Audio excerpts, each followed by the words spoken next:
Hello, this is Mark here at Gary's Guitars in Portsmouth, New Hampshire, and I'm here to talk about power supplies. Power supplies for your pedal board, so AC to DC. There's a lot to be said. There's a lot of info out there. There's a lot of good info. There's a lot of not as good info. So let me try to give you what I know. So we'll take a few bit. Actually, let's start this way. Here's the Snark power supply. Now, I actually claim to have invented the Snark, and I did. But I didn't copyright it or anything. Back in the year 1998, I was having a lot of trouble running, certain pedals together off a single power supply, and I found on eBay, and I actually kind of had to special order it or something, or I had to order it and then put the Boss style end on it. But I found a 1 amp power supply rather than the usual 250, 350 or whatever that, or actually some of the Boss supplies were 50 or 100, or it would just be way more amperage than needed, and that would clean up your sound, and it worked. And I said to Gary at the time, I was like, hey, I should make these and sell these. People will like. And he's kind of like, yeah, whatever, kid, So anyways, then comes along the Snark, and it's exactly what I described. It's a 1 amp power supply. So it's got lots of headroom in the amperage it can deliver. And you can indeed run multiple pedals off of this quite easily. So if you're wondering what the amperage that you need for your power supply is, you just have to flip over every pedal, and on the back is usually written what they need. A Boss pedal is 50 to 100 milliamps. An Electro-Harmonix pedal is usually a little higher. And then the sophisticated pedals like loopers and stuff like that, that's even higher, like 300 milliamps, 500 milliamps they might like, or 250 to 3 often. And so it's how thirsty your pedal is will determine what you really need. But usually these things do it for most people. That brings us to this, the Snark version of the one spot. For some reason, and I can't remember why, Paul happened to take one of these apart and said, hey, these are built really well inside. I like them better than the Snark. The Snark, to give you an idea, this is not a Snark power supply, but this is an Impulse. What they call an Impulse power supply. It's transformerless. It has something that looks like a transformer on there, but that's actually a choke. And this is all that it is, changing your AC to DC. This is what the inside of one of those Asian-made power supplies looks like. Not necessarily the Snark one would be a little more sophisticated than this. This is a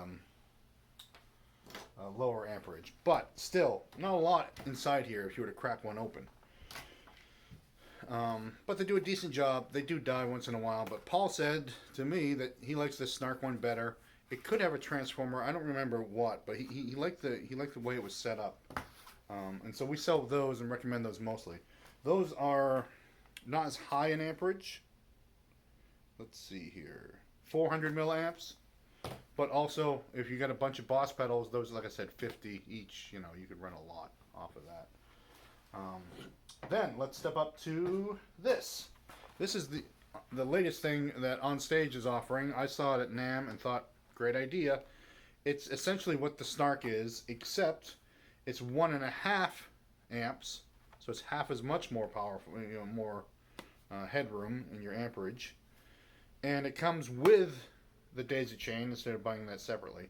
And it comes with a bunch of adapters that you may need, like your Boss to DoD, pin style adapter, and different styles, and a battery. So some old pedals won't have a plug on it, but you can tap into where the battery should have been, and this has those adapters built in. Costs a little bit, $10 more, but it's a great in-between. But if you want to be serious about your power supply, then you step up to something like this. Here is the Moorer power block. This actually, and you would notice, this is actually heavy. It's just a power supply and it's heavy, and that's a good sign. That means this has a transformer in it. This has big capacitors. This is going to give you the cleanest, most reliable power. But like I said, these Impulse blocks, they work all right too. And then this is the Impulse version of that. Well, this one So much smaller, lighter weight. So this runs on world power and uses a IEC connector for the cable. Serious stuff.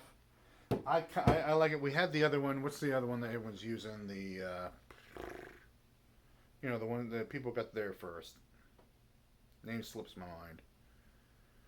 Not One Spot, but yeah. Anyway, so we sold some of these, but then when this came around, I was like, hey, this is great.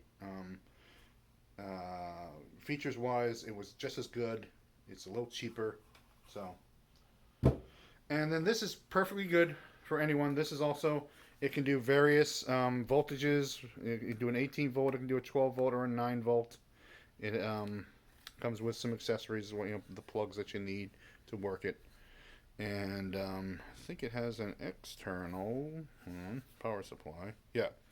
So it has a power supply block that plugs into this, and this is the distributor. So essentially something that kind of looks like this, that runs this.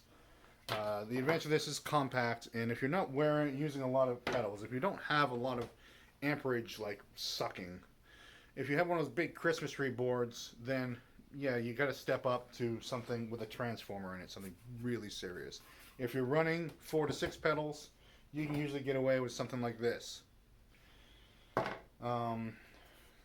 And then these are actually, these are kind of handier. It's better than the daisy chain.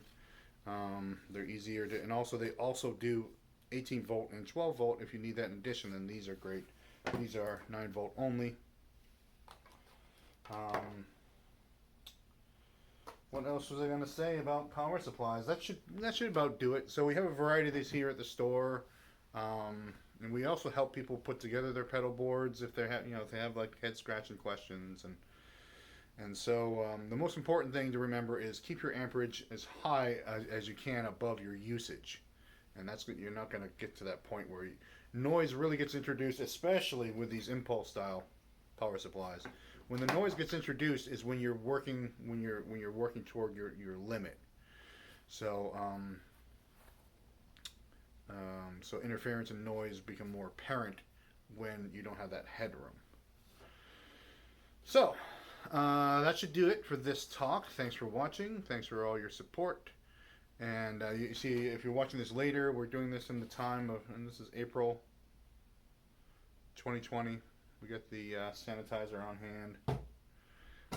So if you're watching this later on YouTube, that explains why there's a sanitizer on the counter. So having said that, that's why I'm especially saying thank you for your support. A lot of loyal customers coming out and being supportive in lots of ways. Verbally supportive, buying stuff, just saying like, oh, by the way, I meant to tell you, thanks for being around. And so we thank you, and stay safe.